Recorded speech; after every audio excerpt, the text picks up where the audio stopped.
मंडळी, आज आम्ही चाललो गगनगिरी महाराजांच्या मठात। सकाळी आमची 9:57ची लोकल होती।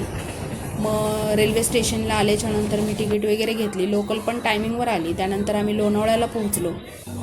मग आम्हाला भूक पण खूप लागली होती। मग आम्ही लोणावळ्यातच नाश्ता वगैरे केला। ह्यांनी घेतला उडीद वडा सांबार, मी मसाला डोसा घेतला। नाश्ता झाल्याच्यानंतर आम्ही निघालो एस टी स्टँडला। मग तिथून आम्ही एस टीनी खोपोलीला गेलो। खोपोलीत आल्याच्यानंतर आम्ही रिक्षाने मग गगनगिरी महाराजांच्या मठामध्ये आलो। मी पण पहिल्यांदाच आली आहे। इतकं सुंदर मंदिर आहे, खूपच छान।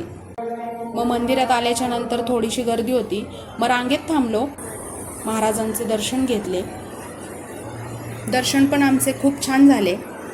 आणि इथे रोज महाप्रसाद पण असतो, पण आम्हाला काही लक्षात नाही आलं कुपन वगैरे घ्यायचं, कारण की 1:30 वाजता कुपन बंद होतं।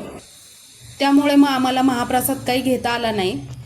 त्यानंतर मग आम्ही बाहेर आलो आणि मस्त व्हिडिओ वगैरे घेतले। आणि ह्या डोंगरामध्ये मस्त छोटे छोटे वॉटरफॉल पण होते, खूपच भारी वाटत होतं।